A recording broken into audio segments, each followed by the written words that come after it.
following is a chapter reading by the Worm Audiobook Project. Please support the original author at parahumans.wordpress.com. Thank you and enjoy.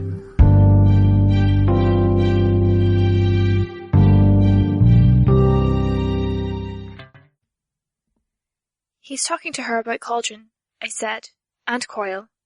I'd signalled the others to exit the van, and we were gathering around Bentley and Bastard. Cauldron? Texton said. Cauldron worked out a formula that could give people powers, and the caves with monstrous features are the failed results, I said. The cave's 53s, Grace said. Tattletale nodded. I raised my finger to my lips, to where my lips were behind my mask, really. I wound up sliding my hands beneath the sides of my mask to plug my ears. I'd hoped to shut out the other sounds and allow myself to focus. It wasn't too helpful.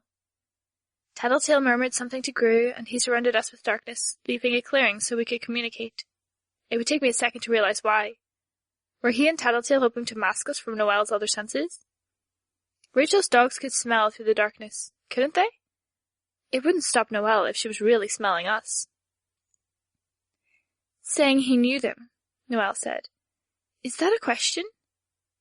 I was having trouble discerning tone. Saying exactly that, Noelle, Adolian replied. Very beginning. Coil involved. People who made you like this. I don't believe. No. Adolian just said Coil was involved with Cauldron, and that Cauldron is responsible for Noelle, informed the others.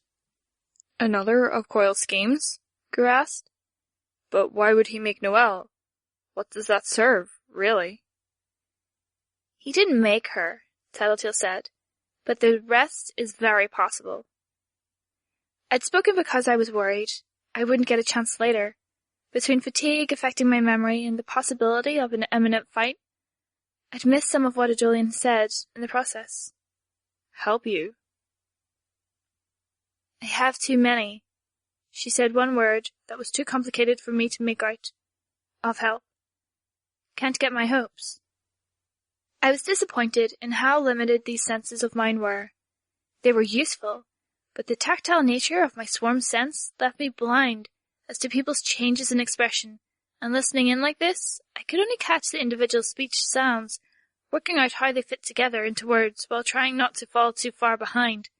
I wished I'd devoted more time to trying to figure out my swarm sight and swarm hearing. Adolian said something, and I couldn't decipher the word. He paused, so I grasped that there was some meaning there, ended with tiv or shiv. Prerogative? Alternative? It connected just as he started speaking again. Do you want to die? Yes. Noelle's answer was clear. I'm ready to die, too, Adolian said. There'd been another longer word in the middle there that I couldn't afford to stop and work out. My danger sense tells me you alone. No, Noelle said. She bumped into more of my bugs as she shifted position, moving one large leg that was likely so thick around that 3 people together couldn't have reached around it with their hands meeting. The bugs disappeared from my power senses. Why don't you, us, Adolian said. Introduce? It only made sense as a question. Why don't you introduce us? Show my hand. Why not? Adolian said, and I missed the tail end of it. Another question? I was starting to get a headache, trying to process all this. Something peeled away from Noelle's sight, and when it bumped into my bugs, they weren't absorbed. The stature, the length of the hair. Another vista. I thought maybe Noelle had produced another clone, but others started to emerge from the surrounding architecture, peeling away from nearby walls, as if they'd been inside the surfaces. And they weren't all vistas. I noted the presence of what had to be a circus. Disproportionate and thin, with the hunched back, using her knuckles to walk. There was another vista. 2 large figures, who might have been Ubers, and on the second floor of the building, behind Adolian, there was a narrow young man, shirtless, with a gun bigger than he was, Leet. Not expect you to. A trap, Adolian said. He hadn't budged, and as far as I could tell, his tone of voice hadn't changed. Noelle didn't reply. From her vantage point, she had to be able to see through the open glassless window behind Adolian, see the Leet silently setting up the gun. Trouble, I said. Grew banished the darkness. Trouble? She's ambushing him. There's a Leet with a gun inside the building behind him. Tinker maid. Has to be. Adolian knows what he's doing, Grace said. And if he doesn't? Tattletale asked. If that gun just happens to be able to punch through any invincibility or whatever it is he's given himself. He's better than that, she said. He's Adolian. He's human, I said. Humans make mistakes. He's Adolian, she repeated. I'm with Grace on this one, Tecton said. Too dangerous to go. She has a vendetta against you guys. It's not worth that risk, that you'd throw this plan into disarray. Then why are we here? I asked. If things fall apart, he said. We can act then. Adolian's powers are weakest, just after he changes them. If she creates a clone of him, the clone will be picking the powers for the first time. There'll be a window of opportunity where we can take them out. Assuming we can get close enough, Gru said. There's a good half-dozen caves around her, I said. One circus, one vista, that can apparently hide people in two-dimensional space. 2 Ubers and the Leet with a gun. We compromise, Tattletale said. Skitter, draw arrows on the ground, discreet but easily readable. Point the way to Leet, okay? The rest of us hang back and we wait to make sure we can get Adolian out of a bad situation if one crops up. I started to draw the arrows. I was going to ask why, but I realized I was missing what Adolian and Noelle were saying. Think you can win? Adolian said. I hope not, Noelle replied. Want to die? Why fight? Can't think straight. My wiring is all screwed up. Won't let me give up. Too angry, too less. Ruthless? Restless? Leet was still setting up. He had to find a point where there was an open door, just so he had enough space behind him that the weapon couldn't be positioned horizontally. The design was crude, hodgepodge. It resembled Squealer's work, just going by what I was interpreting with my swarm sense. That meant there was an excess of openings and gaps. The part that burned hottest had to be the power source. It was at the very back of the gun, at the point furthest from the mutant Leet. I snaked cockroaches in through the gaps in the weapon's exterior, and started them chewing through the wiring. You sure that you'll be any calmer when they're dead? Adolian asked. I'm not. I'm angry, and it's like have been taken off my emotions, my anger, my shun, the pain, the hate, so much deeper. It's not mine, not my emotions, so I can still think. They're both stalling, I said. Adolian's picked the powers he thinks will win the fight, Tattletale said, and is waiting for them to get up to full strength. Noelle's waiting for her evil Leet to shoot. I'm trying to sabotage the gun, I said, but it looks like he'll be ready to shoot any second now. Tecton and Grace simultaneously looked at one another, but they didn't speak. What was that about? Was their faith in Adolian faltering as I described the situation? Or was it more about me? Less than a minute, Tattletale said. I'm pretty sure we don't have that long, I retorted. The words had only just left my mouth when Leet dropped into position at the side of the gun. Putting one eye to the scope, the entire weapon shifted on the tripod mount as he aimed. Adolian's head turned slightly, as if he were looking at Leet out the corner of his eye. Leet pulled the trigger. There we go, Adolian said. The gun was firing. He pulled the trigger again, and the arc of electricity ripped out from a space by the power supply, twisting half of the bugs I'd positioned on Leet, and sending him sprawling to the ground. He was back on his feet seconds later, tearing one panel away to get at the sparking power supply, tougher than a normal person. "Attack!" Noelle screamed. Her minions started to move on Adolian, but it was Adolian who acted on the command. He swept one arm out in front of him, as though he were brushing out a curtain's side, or waving away some bugs. There was a crash. We could feel where we were huddled together, making the ground shake. In that very instant, Adolian had killed the vast majority of the bugs I'd placed in the area. It took me a second to process what he had done. The bugs that were still alive were unable to move, pressed hard against the ground to the point that they were sinking into the soft earth. Even the more durable cockroaches had died where the ground wasn't soft enough for them to be pushed down into it. Through the few surviving bugs, I could get a sense of what was happening. Tufts of weeds had stuck up between slats in the pavement, now laid flat against the ground, as though they'd been starched and ironed in place. The effect only lasted a few seconds. I tentatively moved more bugs into the area to do an inspection, found the air both dense and strangely warm. The ground had shifted, and both the pavement and the concrete panels of the sidewalk had cracked. Chunks of rubble had been pulverized, piles of debris pancaked against the ground. Plywood siding and wood paneling had been torn from the faces of nearby buildings, rendering into unrecognizable fragments of wood and plastic. Each fragment had been mashed flat or shoved into cracks and crevices. The Ubers and the circus were dead, pulverized against the ground, with their limbs broken in multiple places, their chest cavities and skulls cracked like eggs. The vista was nowhere to be seen.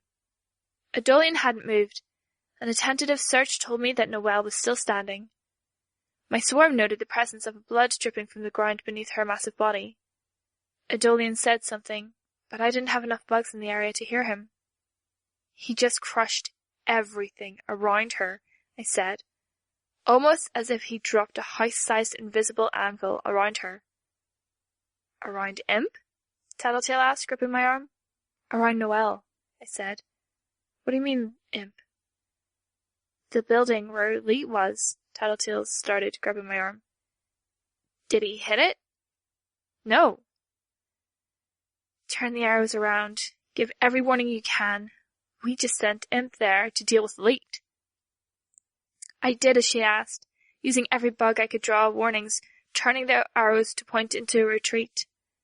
"Damn it," Gru said. "Why did we send her in there? We need to get in there, in case anyone—" "Stay," Tecton warned. "Evacuate your teammate, but don't get in Adolian's way." There was another crash. Once again, the vast majority of my bugs in Noelle's vicinity disappeared. Only a small few who were lucky enough to be in the right place and tough enough to endure the pressure survived. The bugs who had been flying above Noelle sank into her flesh. Through them, I could sense her advancing, moving one massive leg forward, relaxing, and letting the pressure Adolian was generating slam the limb into the pavement with enough force to crack it. Then she moved another leg forward. Adolian floated higher, maintaining the same relative distance between himself and her. She dropped lower to the ground, as though she were succumbing to the pressure, then leapt in the same instant. The last of my bugs who'd sunken into her flesh were absorbed. I couldn't follow what happened next. There was another crash, another earth-shaking rumble, and even the bugs who'd survived before were obliterated, leaving me utterly blind. I moved a few bugs closer to gauge if the effect was still active, and they died as though they'd been moved beneath a falling hammer, going splat against the ground at the effect's edge. Behind Adolian, Leet had finished fixing the gun, helped by the fact that the electricity had killed my saboteur cockroaches. In the same instant, he moved to take position by the trigger. Adolian turned around, raised one hand in his direction. And Imp was there. She drew her knife around the psycho Leet's throat. Adolian froze as Leet staggered and slumped against the windowsill, blood pouring from the open wound. I felt a momentary confusion. Leet was dead? Adolian seemed to be reeling as well, but he recovered faster. He wheeled around to strike out with the effect again. "Leet's dead," I said. "How?" Tattletale asked. "Throat slit." "Imp, she's not listening to instructions. Did Adolian attack Leet?" I shook my head. She released my upper arm from the death grip she'd been maintaining since the Dolian had attacked. It wasn't like her to get that upset. She usually had more information to work with, so she had a better idea of what was going on, but that couldn't account for her full reaction. I wished I could read her expression. Leet slumped almost entirely out of the window. In a dying gesture, he feebly reached out for the end of the gun, gripping the barrel. When he fell from the window, he kept hold of the gun. The tripod skidded, and momentum coupled with Leet's weight pulled the gun after him. Adolian glanced over one shoulder at the falling body from the second-floor window, then soared straight for the sky. I was already sliding from Bentley's back, heading toward the ongoing battle. The movements, Adolian's reaction, everything spoke to something deliberate, something devastating on Leet's part. The weapon's power supply detonated on contact with the ground. I didn't have many bugs in the area to track it, only experienced a momentary sensation from the bugs in the area, much like I sensed when they were burned or electrocuted. When the sensation disappeared, they were gone. Dead. I could see the actual explosion, a flare of white that I could most definitely make out with Bug's eyesight, and with my own damaged eyes, a glow that rose above the buildings around us. No, Gru said, just behind me. The both of us had stopped in our tracks in the wake of the explosion. My bugs flooded into the area to give me a better sense of what was happening. I caught Noelle stampeding forward a tall building. She had been in the blast radius, and she hadn't slowed down. I hope she hadn't slowed down, because she was damn fast. She wasn't in Leviathan's speed class, but she was moving at the sort of speed I might expect from a car on the highway. Maybe the comparison wasn't so apt, because she was a living thing. Like a predator, she shifted from a standstill to 80 miles per hour in a heartbeat. She was more like a rhino than a jungle cat, though, and she was ungainly. My bugs could track the vibrations of her footfalls better than they could trace her outline, and I could sense how her movements weren't synchronized. There was no pattern to how her legs moved. Rather, it was as if each leg had a mind of its own. Still, the sheer power of her movement carried her forward, while having 6 or more legs meant she always had several feet on the ground for balance. She reached the base of the tallest skyscraper in the area and scaled it just as fast as she'd moved over ground.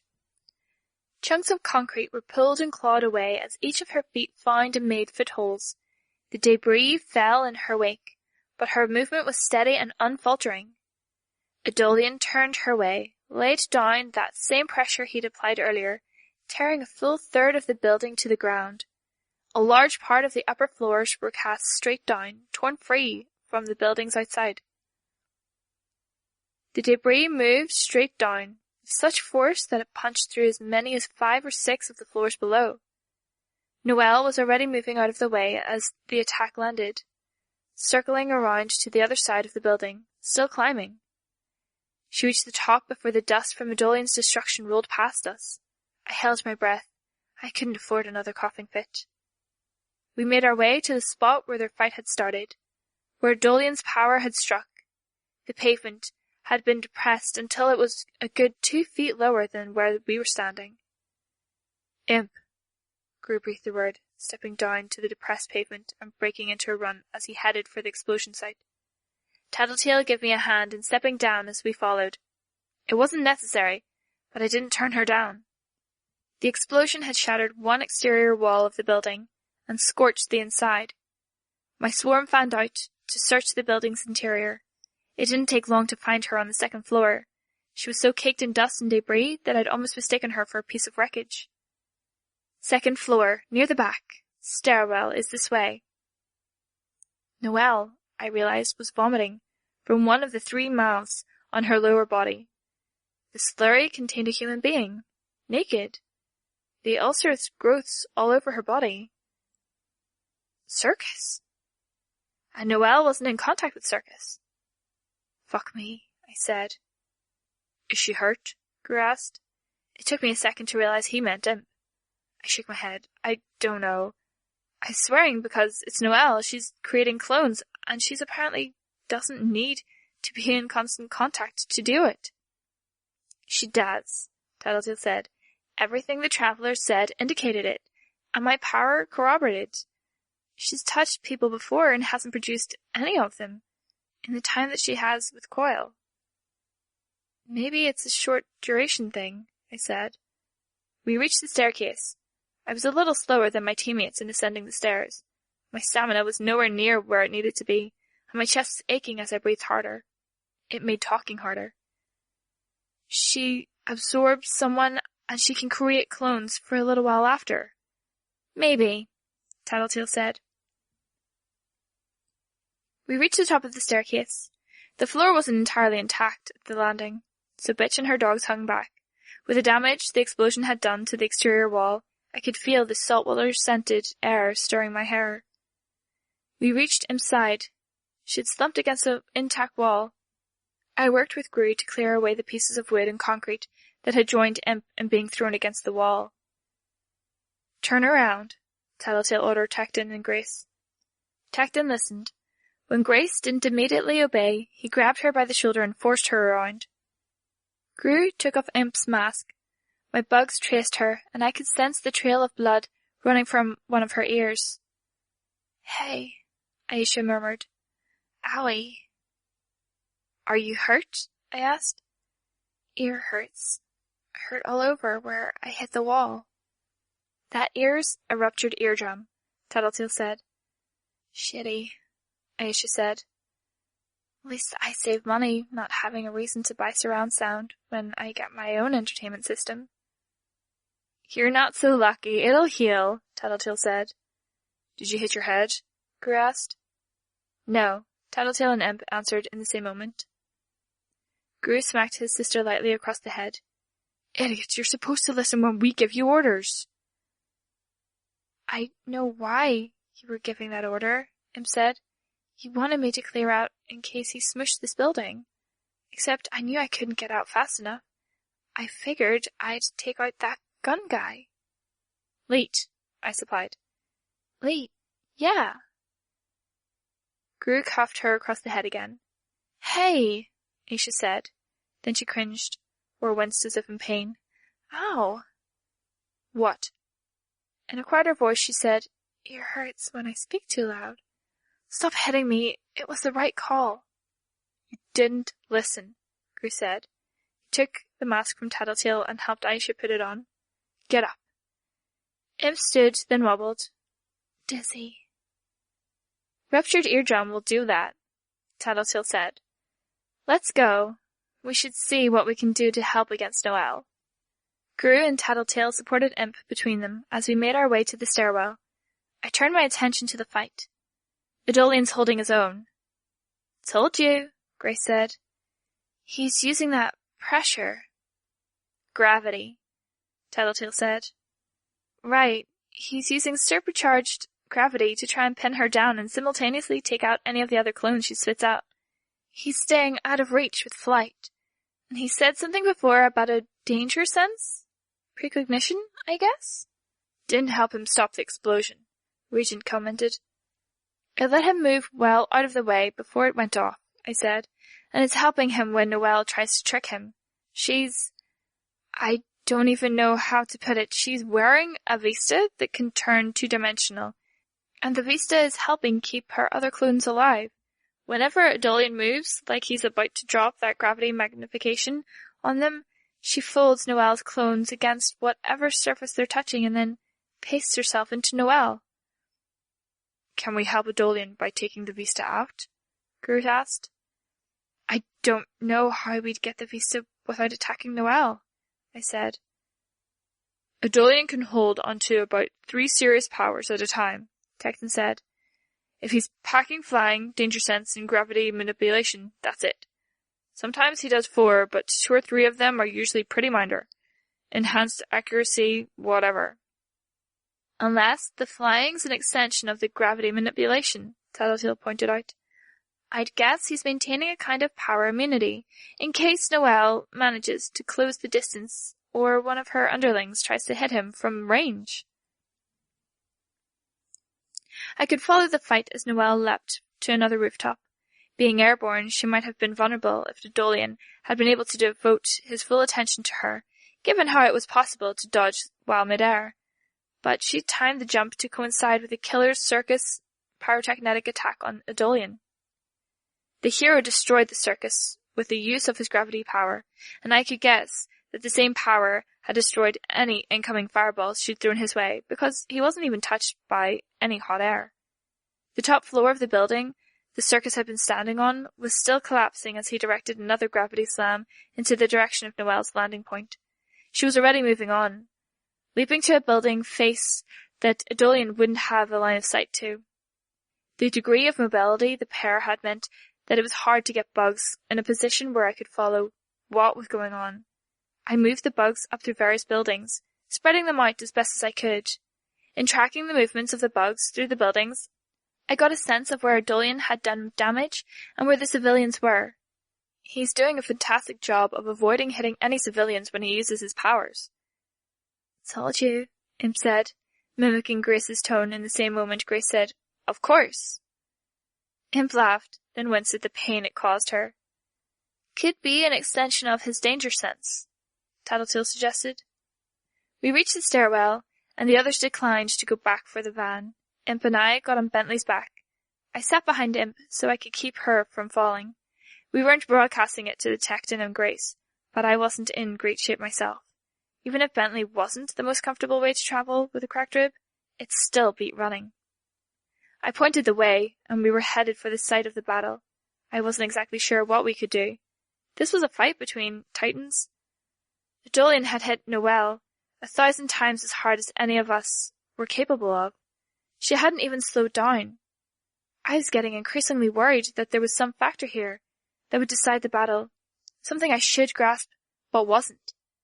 It didn't help that both Noelle and Adolian had power sets that I didn't fully understand. Noelle was apparently pulling clones out of nowhere, despite not having contact with Vista or the other villains. Getting a sense of any given power and accounting for all the possibilities was hard enough. But Adolian had a bunch of them at any given time, and they could change. Adolian struck at one cluster of clones that were lurking in a half-destroyed building, then hit himself with a gravity attack. He and his costume were left untouched, but the bugs I had on him were annihilated. I was left blind. Why? The attack was pointless. There hadn't been any of Noelle's servants in the area. Was he sending me a message? Did he want us to back off? Noelle was consistently managing to avoid being struck by any of the gravity attacks, or scrambling out of the way of trouble after sustaining a glancing blow. She was keeping tall buildings between herself and Adolian. She used the gravity manipulation where he could. He had changed up his tactics, sending chunks of building flying, then spiking them down to the ground with the gravity slams. He wasn't changing powers, though, even though Noelle had adjusted them. It was very possible he couldn't. That if he gave up one power for another, more suited to the situation, he'd be too vulnerable while it grew to full power, or it would be too hard to catch up after the fact. One of the heads of Noelle's lower body vomited up a slurry of flesh, with 2 naked bodies in the midst of it. Avista, covered in fingernail-like plates of hard flesh, and Elite, with one forearm and hand as big as his torso. The 2 clones were on their feet in seconds. The Vista ran in Adolian's direction, while the Elite made a beeline for a nearby mall entrance. I sent a swarm of bugs after them, focusing predominantly on going after Elite. They weren't fast, but they would hopefully interfere with his efforts to build anything. We arrived at the edge of Adolian and Noelle's battlefield. As I drew a swarm together with the bugs in this new area, I found Adolian had tagged him with some horseflies and wasps. Best if I knew if he was moving in our direction, so we could clear out of the way. "Circle around," I said.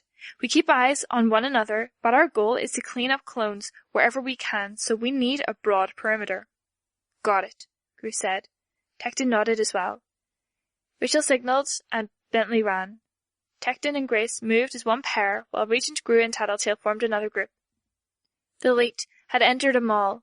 The place had been looted, but he stopped somewhere long enough to grab some basic clothes. He wrenched a piece off of a clothing rack and used the rag end to cut up a sleeve and open up the shoulder enough that he could fit his oversized left hand through it. The activity brought my bugs enough time to catch up with him. As they attacked, he started thrashing. I was in the middle of changing my focus to other things when I noticed something curious. A rat. A rat itself wasn't so unusual. Large for its size maybe, but it had moved in the same general direction as my swarm, and it was wet with fluids. The vomit? I'd been flying bugs over surfaces at a height sufficient to catch humans. It was a waste of energy and bugs to fly them over the ground level, when I generally knew that a road was flat, and that an obstacle that was shorter than 1 or 2 feet wasn't worth dwelling on. Moving my bugs closer to the ground, I found more.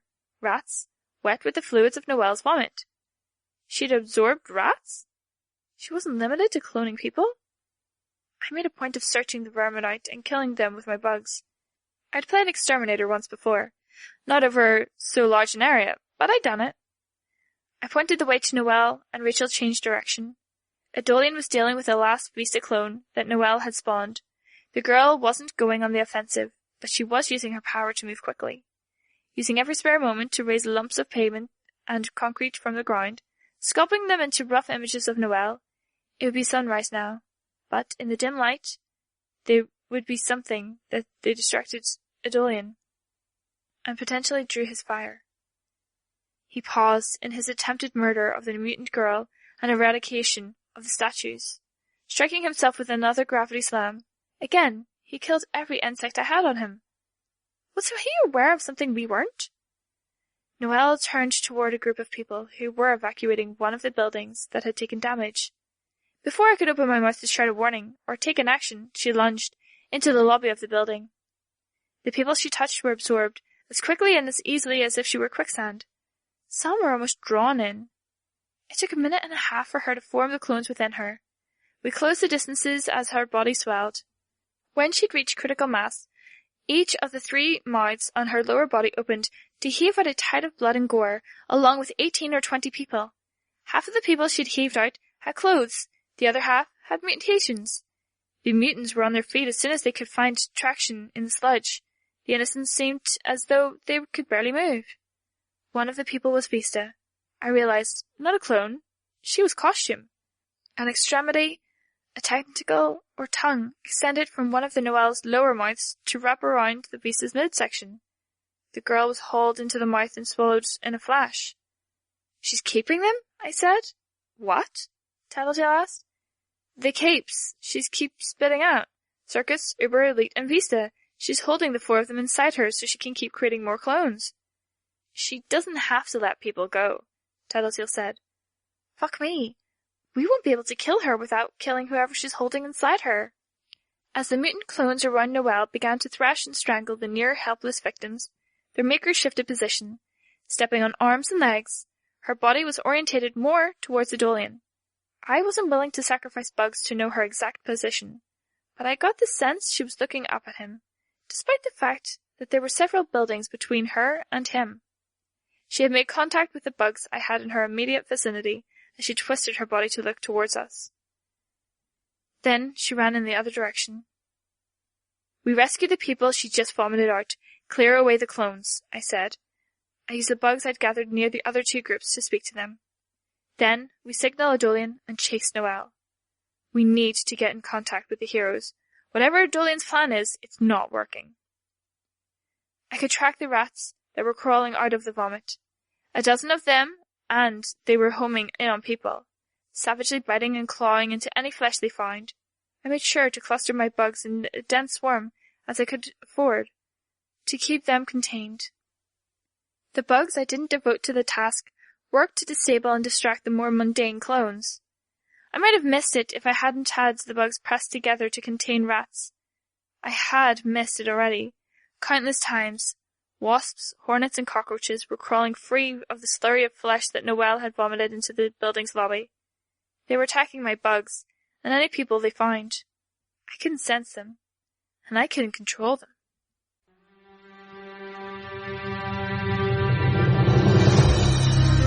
Hi, this is Meg. You just finished listening to a chapter from Arc 18, Queen, from the web serial Worm by J.C. McCrae. This production is brought to you by the Worm Audiobook Project. If you would like to know more about us or to volunteer your own services, please check us out at audioworm.rain-online.org. You can download or listen to every chapter directly from our site, or you can find us on iTunes or any podcast app under Worm Audiobook. Thank you for listening.